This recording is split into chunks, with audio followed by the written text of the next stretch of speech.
माफी लेनी चाहिए। दरिया के किनारे किनारे चले, बाग मिल गया सेब का, टहनियां लटकी हुई पके सेब लगे थे, समझ गए इसी बाग का सेब होगा। डर कितना था, एक सेब की कीमत देखें, एक सेब की कीमत। आज लोग गरीबों का हक खा जाते हैं, डकार तक नहीं लेते। कितने यतीम भतीजों को जहर दे दिया गया ताकि उनके हिस्से की संपत्ति भी हमें मिल जाए। वो भाई यतीम तो नहीं देख रहा, लेकिन खुदा देख रहा है, खुदा देख रहा है। गरीब तो जहर खा के मर गया, लेकिन हिसाब अल्लाह को देना है, हिसाब अल्लाह को देना है। अकीदे मजबूत रखो। हालात कैसे होते, मैं ज्यादा बात नहीं बढ़ाना चाहता, बस चंद बातें गौर से। बाग में पहुंच गए, एक ना बाग की सफाई कर रहा था, उससे आपने कहा तू बाग का मालिक है? उसने कहा नहीं। कहा काम क्या है? कहा मुझे बाग के मालिक से मिलना है। कहा क्यों? बाग के मालिक किसी से मिलते नहीं है, वो गोशा नशीं रहते हैं। उसने कहा मेरा जरूरी काम है। आने वाले ने कहा, यानी सरकार गौस पाक के वालिद ने, काम बताइए क्या है? तो आप फरमाने लगे मैंने एक बिना इजाजत के सेब उठा के खा लिया, बिना इजाजत के सेब दरिया से उठा के खा लिया, बस उसी के बारे में माफी के लिए आया हूं, उसी के लिए माफी के लिए आया हूं। आज बंदा थप्पड़ मार के कहता तुझसे जो हो कर लेना, थप्पड़ मार के जो हो कर लेना, देख लूंगा मैं तुझे। नहीं, डरें अल्लाह के अजाब से। आप कहने लगे मुझे माफी चाहिए। खादिम गया, आप ना एक झोंपड़ी में इबादत में मसरूफ थे, जाके पूछा हुजूर इजाजत दें तो एक परदेसी है, नौजवान है, आपसे मिलना चाहता है। अब्दुल्ला सुमई सरकार गौसे पाक के नाना कहते हैं बात क्या है? का बात यह है कि उसने कहा है कि वो कोई सेब उठा के उसने खा लिया था, उसकी माफी के लिए आया है। जब इतनी बात सुनी ना तो समझ गए आज एक वली आ गया है, और ऐसे खुश हो गए जैसे किसी का बरसों से इंतजार कर रहे थे। कहने लगे अच्छा भेजो। जब हजरत अबू साले तशरीफ लाए, आपने सर से लेके पैर तक देखा, फरमाने लगे शहजादे कैसे आए? कहने लगे हुजूर बस माफी के लिए आया था। कैसी माफी? का रोजे से था, किनारे बैठ के इफ्तार के लिए पानी पिया, भूख लगी, सेब आ रहा था, उठा के खा लिया, बस एक डर मुझे सोने नहीं देगा। कहा कौन सा डर? कहा कहीं अगर कयामत में आपने गिरबान पकड़ लिया तो मैं रब की बारगाह में जवाब क्या दे पाऊंगा? कहा उसी की माफ़ी के लिए आया हूँ। जैसे इतना कहा है, अल्लाह अकबर, अब्दुल्ला सुमई समझ जाते हैं वो आया है जिसका इंतज़ार था हमें। कहते हैं बेटे ऐसे माफ़ी नहीं मिलेगी, माफ़ी की शर्त यह है तुम्हें इतने साल तक मेरे बाग की देखभाल करना पड़ेगी। आपने कहा ठीक है माफ़ी मिल जाएगी? कहा हाँ। आपने फिर शर्त मंजूर की, बाग की रखवाली करते रहे, एक मुद्दत मुकर्ररा तक आपने बाग की रखवाली की है। जब मुद्दत पूरी हो जाती है फिर उठ के जाते हैं बाबा आप तो माफी दे दीजिए। कहा भी मुद्दत पूरी हो गई है। आप कहते हैं मुद्दत पूरी हो गई? कहा हाँ। माफी चाहिए? कहा हाँ। कहा इतने दिन और आपको काम करना पड़ेगा। फिर आपने शर्त मानी है। जब ये भी मुद्दत पूरी हो जाती है फिर जाते हैं, कहा बाबा आप तो माफी दे दो। कहा बस एक शर्त रह गई है, अगर ये मान लोगे तो मैं तुम्हें माफी दे दूंगा। कहा कौन सी शर्त है? कि तुम्हें मेरी बेटी से निकाह करना पड़ेगा, निकाह करना पड़ेगा। इतना सुना आंख में आंसू आ गए। बाबा जी ये फैसले हमारे घर के बड़े किया करते हैं, हमारा तो काम नहीं है। कहा अगर नहीं कर सकते तो जाओ, फिर आज के बाद तुम्हें सेब की माफी नहीं मिलने वाली। आप कहते हैं मंजूर है, सेब की माफी के लिए हम ये भी करेंगे। कहा पहले सुन तो लो बेटी कैसी है। कहा बताइए। कहा आंखों से अंधी है मेरी बेटी, हाथों से लूली है मेरी बेटी, पैरों से लंगड़ी है, कानों से बहरी है, जबान से गूंगी है। इतने नाम सुनते जा रहे हैं, सोच रहे हैं एक हसीन से निकाह करने के लिए खानदान की रजा लेनी पड़ती है। यहाँ इतने ऐब एक बच्ची में मौजूद है। कहते फिर जब चुप हुए, कहा कहो क्या इरादा है, सेब की माफी चाहिए कि नहीं? कहते मंजूर है, हर शर्त मंजूर है। फिर अब अब्दुल्ला सुमगी ने जब निकाह कराया गया, कहा कहाँ है मेरी बीवी? कहा वो जो सामने घर है उसी के अंदर तुम्हारी बीवी है। आप जब दरवाजे पे गए, दस्तक दी, अंदर से बहुत खूबसूरत लहजे में आवाज आई, ठहरे भी दरवाजा खोलती हो। आप ठहर जाते हैं, कहा ये कौन है बोलने वाला? मेरी बीवी तो बोलना नहीं जानती है। जैसी दरवाजा खोला है, चांद से ज्यादा रोशन चेहरा निगाहों के सामने है, परी पैकर वजूद निगाहों के सामने, देख के हैरत में है। सलाम किया, जवाब मिला, वापस पलट आते हैं, बाबा किधर भेज दिया था? कहा क्यों? कहा वहां मेरी बीवी नहीं है, वहां तो कोई और बच्ची है। कहा क्यों? कहा उसकी आंखें भी मौजूद हैं, वो बात भी करती है, वो तो चल के आई है। हाथों से दरवाजा खोला है, मुस्कुरा के कहते हैं बेटे वही तो तेरी बीवी है। कहा यह कैसे हो सकता है? कहते नहीं बेटे तुम सुनो तो सही, मैंने आंखों का अंधा इसलिए कहा था कि उसने आज तक शरीयत के खिलाफ कोई चीज नहीं देखी है, आज तक गैर महरम को नहीं देखा। गूंगी इसलिए कहा था, कभी जबान से नाजायज जुमला नहीं कहा। आपको मैंने हाथों के पाकिज इसलिए कहा कि नाजायज काम नहीं किया है। पैरों से लूड़ा लंगड़ा इसलिए कहा कि गलत तरफ चली नहीं है। ये बातें जब सुनी है, कहते बाबा बता तो सही ये क्यों किया गया? कहते बेटे आज तू आया नहीं है, परसों से तेरा इंतजार था। मैंने कहा था मालिक बेटी शान वाली दी है, बेटा कहां मिलेगा? कहा बाग मेरे हम लेके आएंगे, उसको पहले आजमा लेना, फिर इंतजार के साथ तू उसका निकाह कर देना। कहते ये जो मैंने काम कराया है तुझसे मजदूरी नहीं ली है, कीमत नहीं ली है, आजमा रहा था देखूं ये मेरी बेटी के लिए सही है कि नहीं। कहा तेरे तकवे ने बता दिया मेरी बेटी के लिए इस वक्त जमीन पे तुझसे ज्यादा बेहतर कोई हो ही नहीं सकता है। नारे तकबीर, नारे रिसालत, नारे गौसियत, फैजाने गौसे आजम, फैजाने बुजुर्गाने दीन। सुभान अल्लाह। एक सेब के लिए अनदेखे में कह रहे हैं मुझे लूली भी पसंद है, लंगड़ी भी पसंद है। आज तो सगा बेटा अब्बा से कह देता, अब्बा कहता मैंने फला जगह रिश्ता कर दिया, बेटा कहता मुंह बंद रखो, लड़की मैं खुद देखूंगा। हाँ मैं खुद देखूंगा। अब्बा के मुंह का तूक सूख जाता है ये सुन करके। तू देखेगा भाई? हाँ तुम क्या जानो, तुम हो ओल्ड मॉडल, हम हैं न्यू मॉडल, तुम पुराने दौर की सोच रखने वाले। अब तुम्हें क्या पता औरत आज के दौर में कैसी होनी चाहिए? मैं नौजवानों तुम्हें मशवरा दे के जा रहा हूं, मुफ्त में बेहतर मशवरा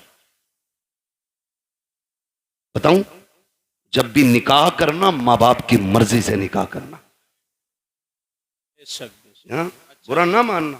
3 घंटे नाली पे बैठ के बात करके कह रहा नहीं मुझे पता लड़की कैसी होनी चाहिए, तमाम मच्छर खा गए खुजाते खुजाते पागल कुत्ते की तरह खुजा रहा है। अब्बा से कह रहा मुझे पता है कैसी होनी चाहिए, तुम्हें नहीं पता। अरे इसने 40 साल एक औरत के साथ गुजारे, ये जानता क्या अच्छाई होती है उसमें क्या बुराई होनी चाहिए, और तू 3 घंटे फोन पर चिपक के कह रहा मुझे पता है। सुन भाई अगर तुझे 3 घंटे में पता तो हमें तेरा भी अंजाम पता है। 6 महीने नहीं गुजरेंगे, या तो तलाक का तोहफा उसके सर पे होगा या मर्डर करके तू फ्रिज में रख चुका होगा। इसलिए आपसे गुजारिश है रिश्ता करें तो बुजुर्गों की मर्जी के साथ करें। इसलिए कि अगर 1% कमी रिश्ते में होती भी है ना तो उस कमी को माँ बाप की दुआएं पूरा कर दिया करती हैं, उस कमी को माँ बाप की दुआएं पूरी कर दिया करती हैं। अभी अपनी मर्जी नहीं लगानी है कि भाई मैं अपनी मर्जी से निकाह करूंगा, मेहनत से बाप पालता है। आज हम पूछते हैं ना क्या किया अब्बा ने, औलाद आगे आई तो पता चला बाप का किरदार क्या था। आज जब बेटे ने उंगली थाम के कहा ना अब्बा मेले में जाना है तो पता चला कि बाप ने हमें कैसे पाला था। माफ कीजिएगा, बाप गरीबी की दौर में कंधे पे बैठा के मेले लेके जाता था। आज बाइक होते हुए हम अपने बाप का बोझ हॉस्पिटल तक नहीं ढो सकते। काई की इंसानियत है हमारे अंदर। अपना सगा बाप गर्मी के मौसम में तेरे मेरे पेड़ के नीचे टाइम काटता है और हम बीवियों के साथ ऐसी फ्रिज कूलर में,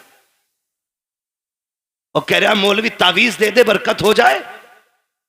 देख तेरी बरकत रोडों पे फिर रही है, तेरी बरकत पेड़ों के नीचे है। देख तेरी बरकत किसी के स्लिप पे बैठी होगी। जाके देख तो पहरी में तेरी बेटी किसी की बैठक में पड़ी होगी। जाके देख तो सही, तेरी बरकत किसी के आंगन में पड़ी होगी। बरकत मुझसे ना मांग, इनसे ना मांग। अगर बरकत चाहिए, सोच, जिस बाप ने पूरी जिंदगी धूप में पसीना बहा करके तुझे मुझे जवानियां दी है, उसका हाथ पकड़ के उसे फ्रिज में, कूलर में, वॉशिंग मशीन के सारे ऐश दे दे। खुदा की कसम तू उसके ऐश का इंतजाम कर, खुदा तेरी कब्र में तेरे ऐश के इंतजामात फरमा दे। बेशक बेशक है ना, जितना बड़ा बेटा हो गया इतने लहजे बिगाड़ के बात करो।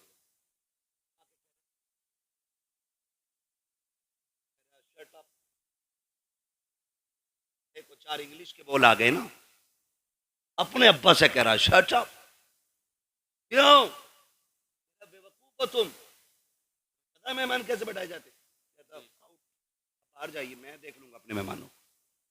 वो जानवर अभी तो इतना भी बड़ा इंसान न बन सका कि अपने बाप को बाप कह लेता। खाली कोट पहनाने से गधा मास्टर नहीं हो जाता। बेशक अगर उसके कानों पे 8 पेन लगा दो वो डॉक्टर नहीं बनेगा। खुदा की कसम, इंसानियत अगर इंसान के अंदर है ना तो वह 1000 शैतान डॉक्टरों पे भारी होता है। इंसानियत असल होती है। और वो तरक्की पे लानत जो हमें अपनों का बेअदब बना दे, ये भी याद रखिएगा, जो हमें अपनों से दूर कर दे। लानत ऐसी तरक्की पे, लानत ऐसी कामयाबी पे जो हमें बाप का गुस्ताख बनाए। अल्लाह से कसरत नहीं, अल्लाह से बरकत मांगनी है। क्या मांगेंगे? बरकत मांगिए। कसरत तो यह है 15 लाख कमाते महीने में और खर्च 16 लाख होते। बताओ बंदा गरीब है गरीब कमा रहा है 16 लाख, क्या गरीब? हर महीने 1 लाख का कर्जमंद हो रहा है और बंदा कमाता है 5000 और 4000 खर्च कर लेता, 1000 बच जाता। बताओ बंदा अमीर है कि गरीब? बोले अमीर। ये बरकत और कसरत का फर्क है। 15 लाख में भी गुजारा ना हो इसे कसरत कहते हैं, और 500 रुपए में दिन कट जाए इसे बरकत कहते हैं। अपने रब से कसरत नहीं, बरकत मांगो, बरकत मांगो। शोहरत नहीं, इज्जत मांगो, इज्जत मांगो। और इज्जतें उन्हें मिलती हैं जो इज्जत वाले लोग होते हैं।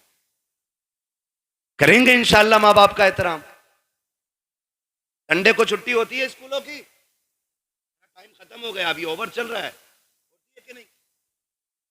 को छुट्टी होती है, ऑफिस की, कॉलेजेस की, इन सब की छुट्टी होती है तो कोई वाइफ के साथ, दोस्तों के साथ छुट्टी मनाने जाता है।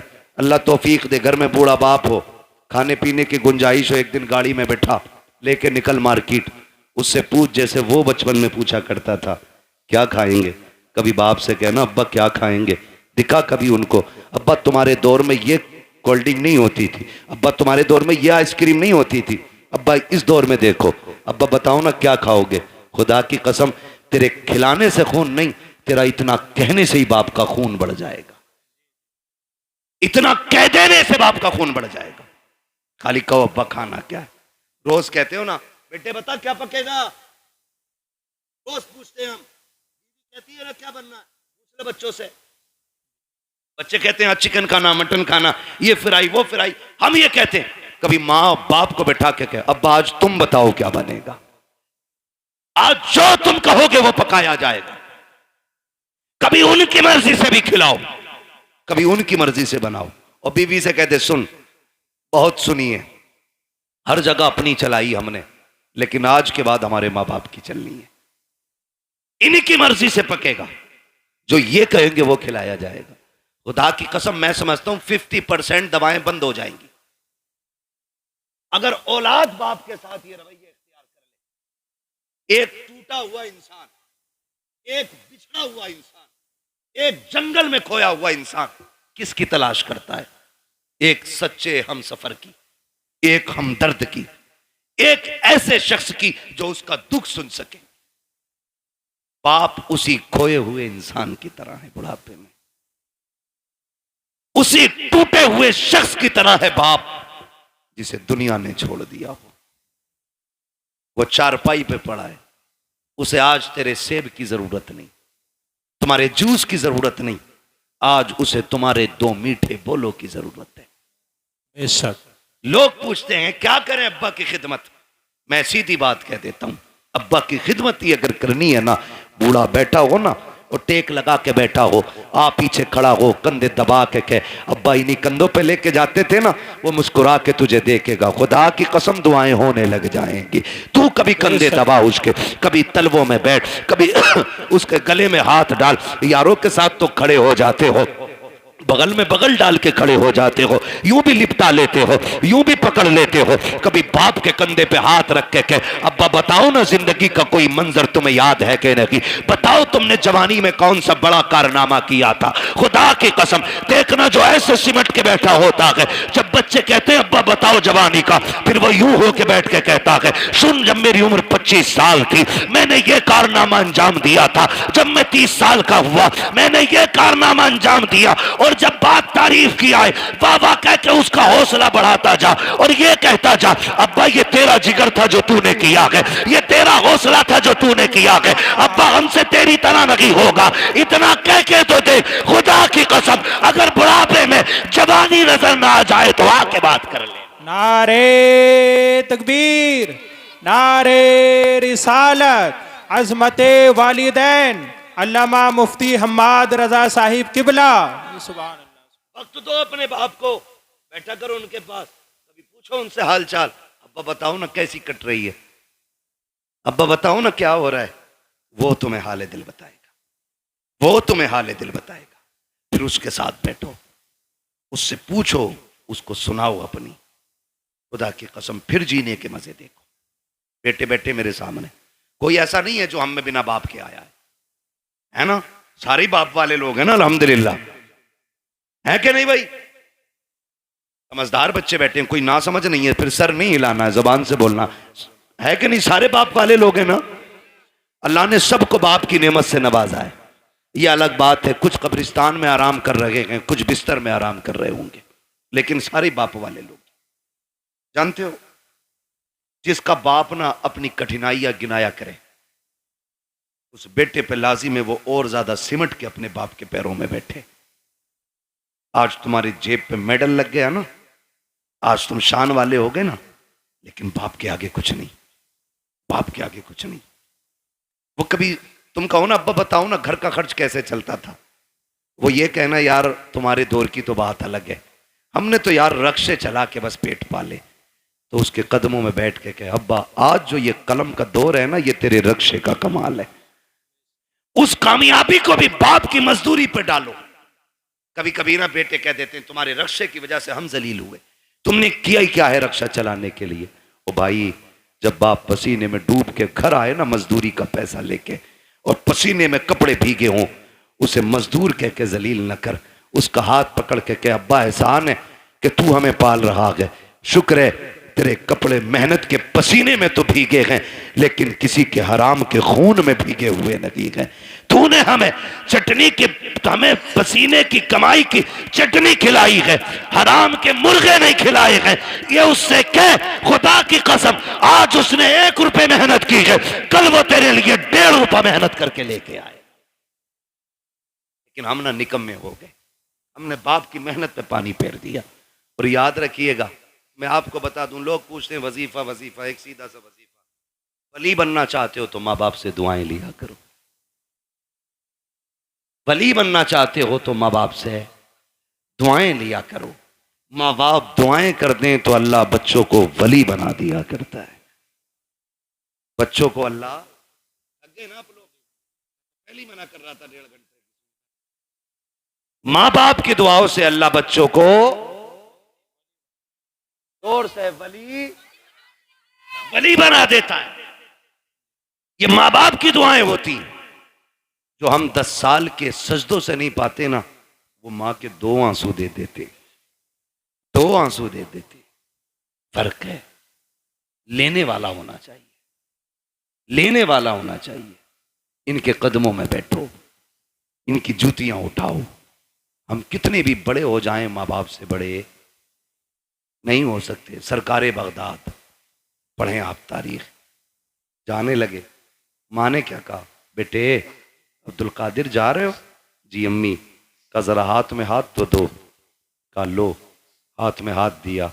कहने लगी बेटे वादा करके जा, कभी झूठ नहीं बोलेगा। खुदा की कसम, ये माँ की जबान थी, झूठ नहीं बोलेगा। माँ वादा करता हूं, ना आज तक बोला है ना आज के बाद कभी झूठ बोलूंगा। ये वादा आज इसलिए लिया गया, अब तक तो माँ के सामने थे, अब माँ की नजरों से ओझल हो रहे थे। माँ वादा ले रही है। एक झूठ कितनी बुराई के दरवाजे खोलता है। ये सरकार गौस पाक की अम्मी का वादा बता रहा है कि सबसे बड़ा वादा लिया, अब्दुल कादिर झूठ ना बोलना। ये वादा लेके चले, चोरों ने पकड़ा, लूटा सबको। आपके पास भी आया, छानबीन की, नहीं मिला, चला गया। बादशाह ने पूछा जो डाकू का सरदार था सब कुछ ले आए? कहा हाँ। कहा कोई बचा तो नहीं? एक ने कहा एक बच्चा बचा है, हमने तलाश किया तो कुछ नहीं है, लेकिन वो बता रहा उस पर 40 सिक्के सोने के, हमने सारे ही छान लिए। उसने कहा बुला के लाओ। सरकार गौस पाक तशरीफ लाए। डाकुओं के सरदार ने कहा बेटे क्या है तुम्हारे पास? कहा सोने के सिक्के। कहा कितने? कहा 40। कहा किधर? कहा मेरी मां ने मेरी सदरी में सिल दिए थे, सदरी का बंद तोड़ा गया, सिक्के खन खन गिरे। डाकुओं का सरदार क्या कहता है, बेटे झूठ बोल के बचा सकते थे। मेरे गौसे पाक क्या कहते, मैं घर से चला था तो मेरी मां ने वादा लिया था कि झूठ नहीं बोलना है। अगर मैं झूठ बोल देता पैसे बच जाते, लेकिन मां से किया हुआ वादा तो टूट जाता ना। गौस पाक फरमाते हैं कि ऐसे 40,000 सिक्के कुर्बान, लेकिन मां से किया हुआ वादा नहीं तोड़ा जाएगा। अल्लाह। मां से किया हुआ वादा नहीं तोड़ा जाएगा। जैसे इतनी बात कही है, डाकुओं के सरदार ने तोड़ के कहा था शहजादे बता तो सही किस खानदान से ताल्लुक रखता है? फरमाते मैं मुस्तफा के खानदान से ताल्लुक रखता हूं, मैं हसनी हुसैनी सैयद हूं। जैसे इतना कहा है, उसने कदम पकड़े, कहने लगे शहजादे माफी चाहते हैं, दुख दिया, हमें तौबा करा दीजिए। कहा क्यों? कहा हम ये सोच रहे हैं तुम्हें मां का वादा याद है, हम गुनाहगारों को खुदा का वादा याद नहीं रहा। अल्लाह अल्लाह अल्लाह अल्लाह। से पाक कराई डाकुआ के सरदार को। तो जो पीछे वाले लोग थे ना मुक्तदी, कहते हैं जब पीर साहब जन्नत में जाएंगे तो फिर हम भी तो जाएंगे। उस्ताद के साथ वो भी तौबा करके गौस पाक के हाथ पे फिर ताइब हो गए। फरमाया गया जितने लोगों को बगदाद वाले ने तौबा कराई थी, अल्लाह ने सबको वली बना दिया था। सुभान अल्लाह। सबको वली बना दिया था। ये शान सरकार गौसे पाक की है। तो मेरे भाई, मां मां होती है, चाहे वो गौसे पाक की मां क्यों ना हो। मां तो मां है, चाहे मेरे नबी की मां क्यों ना हो। कि आका ने नहीं कहा काश मेरी मां होती, मैं मस्जिद नबी के मुसल्ले पे होता, वो हुजरे के अंदर होती, कहते मैं नमाज पढ़ाता होता, सूरे फाता की तिलावत करता होता, धीरे से पर्दा सरकता, अंदर से मेरी मां की आवाज आती, बेटा मोहम्मद मेरी बात सुन जा।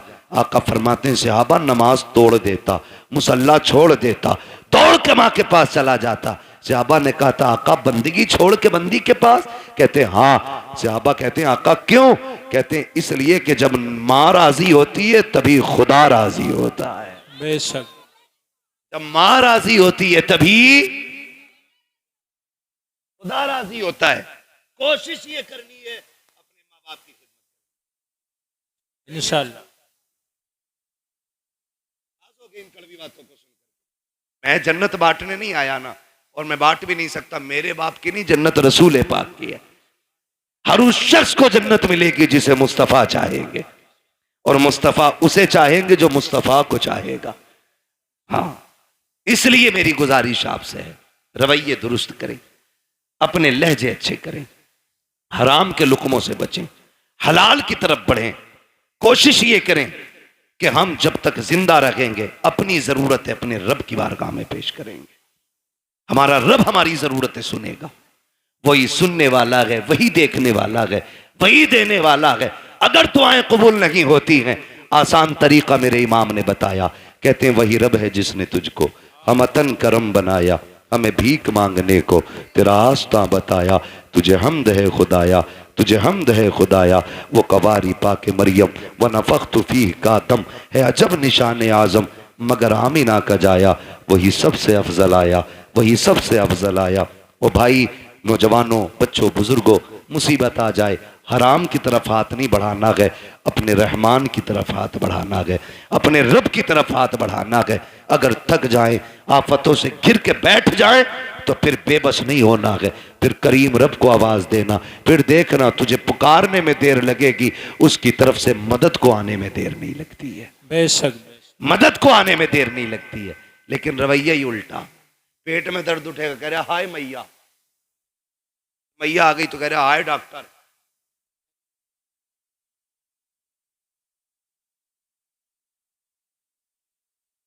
बाद में आया ना या अल्लाह, ये पहले आना था। बस इतना बदलना है अपने को। जब दर्द लगे, चोट लगे, नुकसान हो तो या अल्लाह सबसे पहले जबान से निकलना चाहिए। तुम पहली तकलीफ है अपने रब को आवाज दो। खुदा की कसम वो ऐसा कादिर मुतलक है, ऐसा कादिर मुतलक है कि किसी तबीब, किसी दवा, किसी हकीम, किसी अक्लमंद की जरूरत नहीं पड़ेगी। वो अपने करम से तुम्हें लम्हों में शिफा अता फरमा देगा। वो बहुत बड़ा नाम इब्राहिम बिन अदहम, इतने बड़े रुतबे वाले के बादशाह थे, अपने वक्त के बादशाह। लेटे हुए अपने महल में तो अचानक धब धब की आवाज आई। ख्याल आता कि हम भी रब को राजी करें। धक धक की आवाज आई, पूछा कौन है? आवाज आई कि हम हैं। क्या कर रहे हो? क्या ऊंट ढूंढ रहे हैं। छत पे ऊंट क्या? हम अपना ऊंट ढूंढ रहे हैं। कहा छत पे तुम्हें ऊंट मिल जाएगा। तो उन्होंने कहा सुनो, अगर हमें छत पे ऊंट नहीं मिलेगा तो तुम्हें भी तो इन बिस्तरों पे खुदा नहीं मिल सकता है। ऊंट तलाश करने के लिए जंगल जाना है तो फिर तुम्हें भी ये शाही लिबास बिस्तर छोड़ कर रब को तलाश करना पड़ेगा। छोड़ दिया, सब लात मार दी, ठोकर मार दी, जंगलों में निकल गए, अल्लाह अल्लाह करने लगे। आपके मामू हजरत इब्राहिम बिन अदहम के पास गए।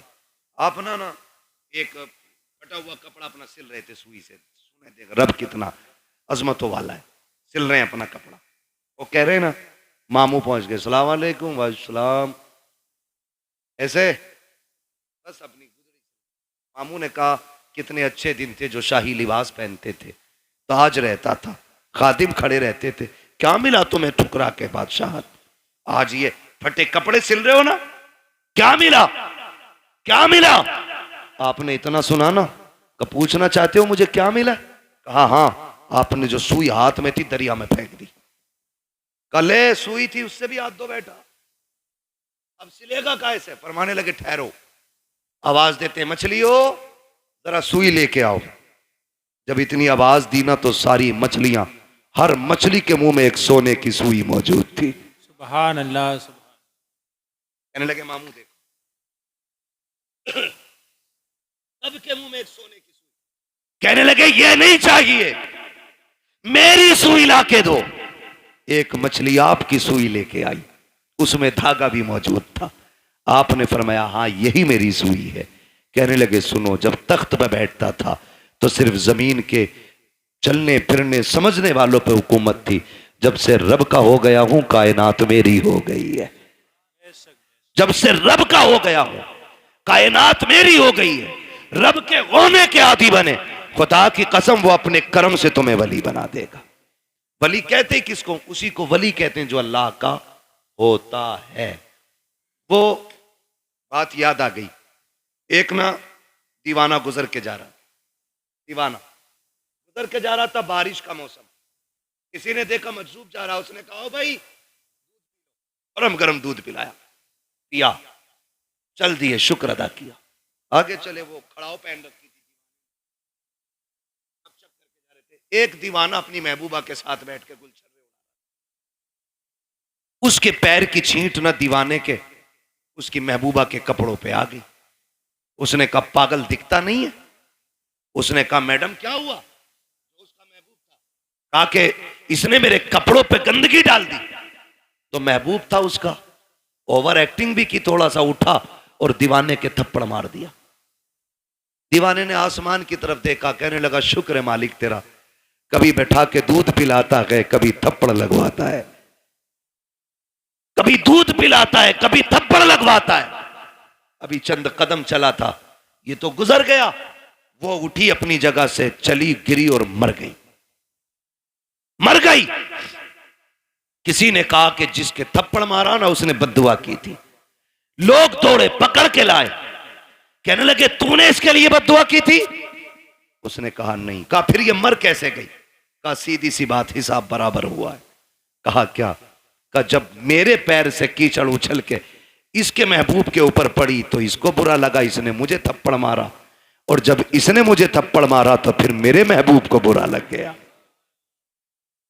इसने अपनी हैसियत से बदला लिया, उसने अपनी शान के मुताबिक काम कर दिया। उसने कहा झगड़ा कोई नहीं, हिसाब बराबर है, हिसाब बराबर है। यही हजरत अली फरमाते हैं कि जब भी तुम्हारा मुकाबला किसी गरीब से हो तो अल्लाह से डरना, गरीब से डर जाना, कमजोर से डरना, भले ताकतवर से मत डरना।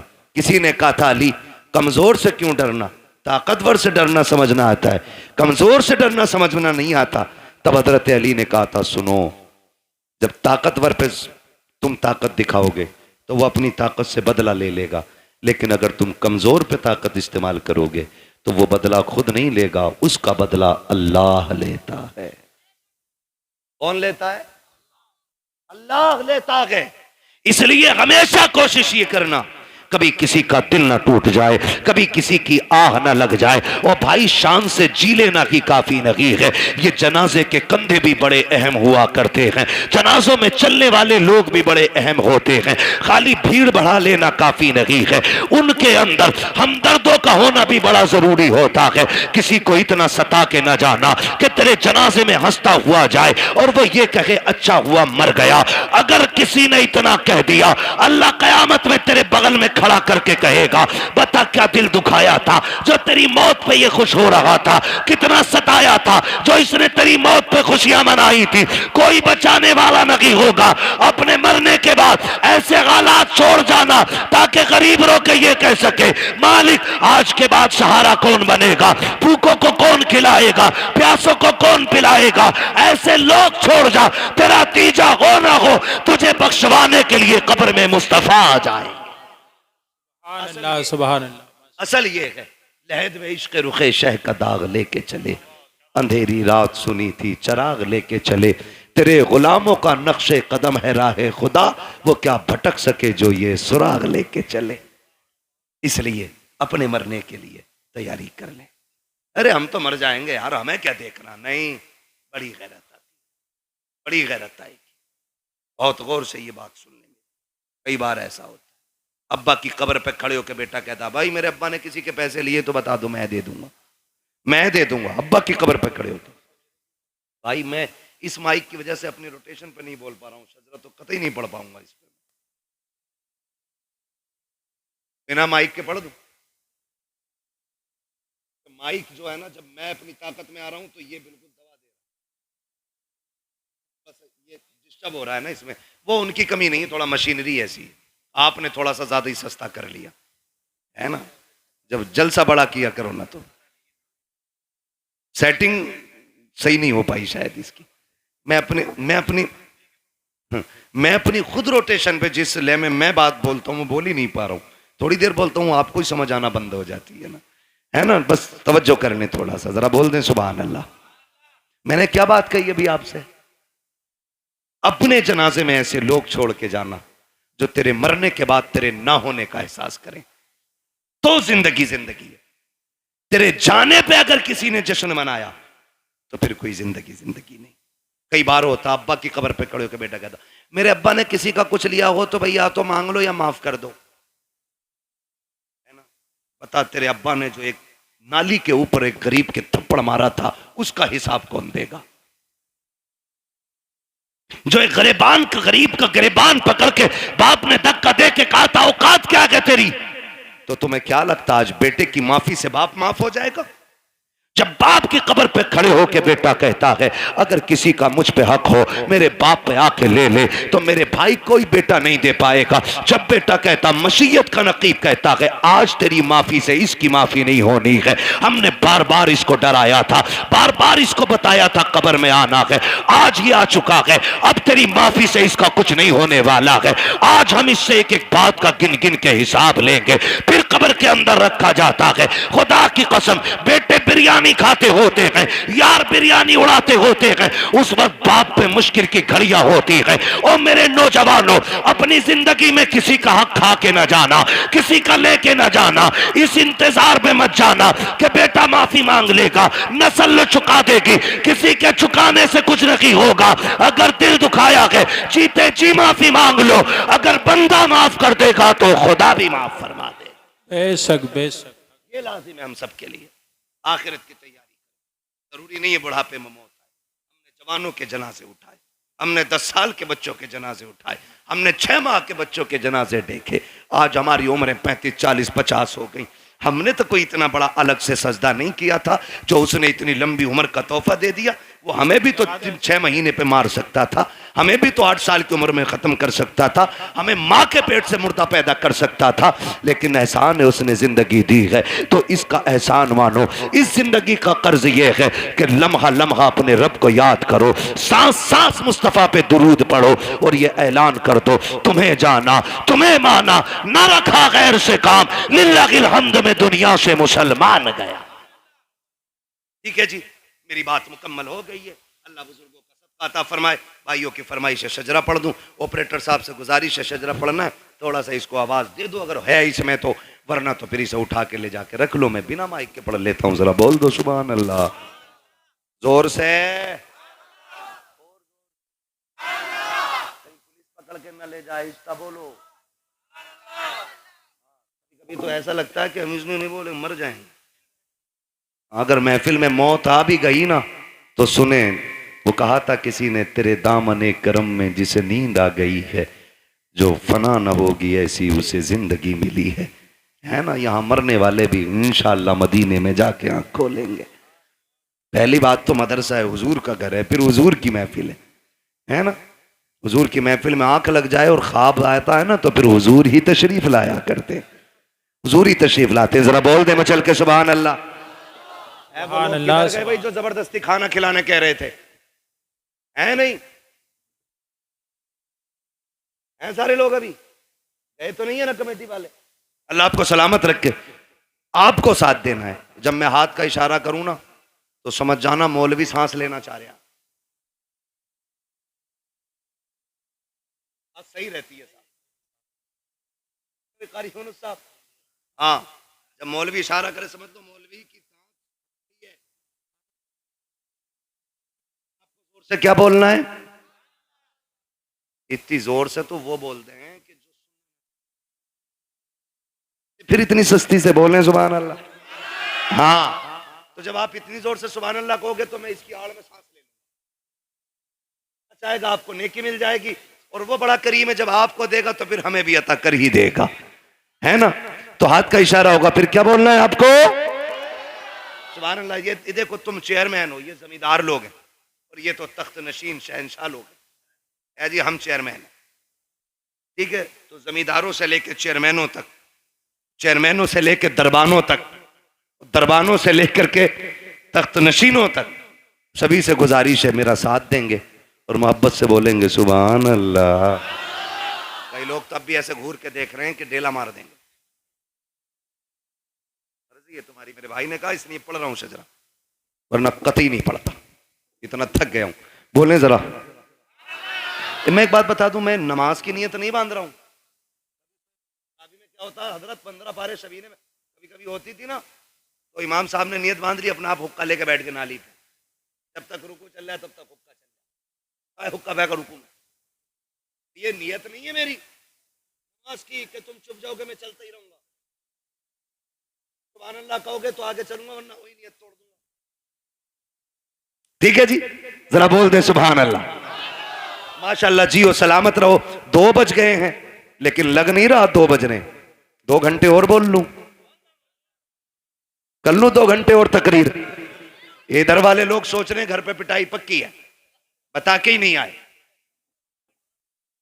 आए मेरे भाई, सलामत रखे अल्लाह तुम्हें, ये मोहब्बत है। देखो तकरीबन 600-625 किलोमीटर का सफर करके अब तक आया, ट्रेन से नहीं, फ्लाइट से नहीं, अपनी गाड़ी से। थका हुआ था। आपने इस मोहब्बत से सुना कि थकन का एहसास ही खत्म हो गया। अब इस मोहब्बत से आपको शजरा सुनना है कि मुझे लगे ही नहीं मैं तकरीर कर चुका हूं। बोले जरा सुभान अल्लाह। आदम के बेटे शीश, देखो कैमरे वालों पे कतई उम्मीद ना रखियो, ये जलसे में नहीं, ये बिजनेस में आए हैं। ठीक है जी, जलसा तुम्हारा और मेरा है। हाँ, फिर आपको मेरा साथ देना। बोले जरा सुभान अल्लाह। आदम के बेटे शीश, शीश के बेटे यानस, यानस के बेटे कैनान। माशाअल्लाह, अल्लाह सलामत रखे। कुछ लोग अब भी ये सोच रहे हैं कि ये मौलवी करेगा क्या, मैं आ रहा हूं तुम्हारे ही दौरे। आ जाओ नीचे को, कतई नीचे उतार दिए। बोले जरा सुभान अल्लाह। आदम के बेटे शीश, शीश के बेटे यानस, यानस के बेटे कैनान, कैनान के बेटे मेलाइल, मेलाइल के बेटे ब्यारत, ब्यारत के बेटे इदरीस, इदरीस के बेटे मुतवश्शिक, मुतवश्शिक के बेटे लबकने के नाम, लबकने के नाम के बेटे नूह, नूह के बेटे शाम, शाम के बेटे जुलात, जुलात के बेटे शालिक, शालिक के बेटे आबिर, आबिर के बेटे दाता, दाता के बेटे रावा, रावा के बेटे सारू, सारू के बेटे नाखुर, नाखुर के बेटे तारिक, तारिक के बेटे इब्राहिम खलीलुल्लाह, इब्राहिम खलीलुल्लाह के बेटे इस्माइल ज़बीहुल्लाह, इस्माइल ज़बीहुल्लाह के बेटे केदार, केदार के बेटे अवाम, अवाम के बेटे हमल, हमल के बेटे साबित, साबित के बेटे सलमान, सलमान के बेटे रईसा, रईसा के बेटे इलियासा, इलियासा के बेटे ओद, ओद के बेटे हव्वा, हव्वा के बेटे अदनान, अदनान के बेटे मोहिद, मोहिद के बेटे नदार, नदार के बेटे मुदर, मुदर के बेटे इलियास, इलियास के बेटे मुदरिक, सुभान अल्लाह, सुभान इलियास के बेटे मुदरिका, मुदरिका के बेटे खदीमा, खदीमा के बेटे किनाना, किनाना के बेटे नदर, नदर के बेटे मालिक, मालिक के बेटे फहर, फहर के बेटे गालिब, गालिब के बेटे लुई, लुई के बेटे काब, काब के बेटे मुर्रा, मुर्रा के बेटे किलाब, किलाब के बेटे कुसई, कुसई के बेटे अब्दे मनाफ, अब्दे मनाफ के बेटे हाशिम गए, हाशिम के बेटे अब्दुल मुत्तलिब गए, अब्दुल मुत्तलिब के बेटे अब्दुल्लाह गए, अब्दुल्लाह के बेटे मोहम्मदुर रसूलुल्लाह। नारे तकबीर, नारे रिसालत, नारे गौसियत, मसलके आला हजरत उलमाए अहले सुन्नत अल्लामा मुफ्ती हम्माद रजा साहिब किबला। सुभान अल्लाह। बस जो हुए गलत उनको माफ फरमाए रब्बे कायनात। जिंदगी ने दिया साथ, फिर होगी मुलाकात, चमन रहा फूल खिलेंगे, जिंदगी रही फिर मिलेंगे, मुसाफिर हैं हम भी, मुसाफिर हो तुम भी, किसी मोड़ पर फिर मुलाकात होगी।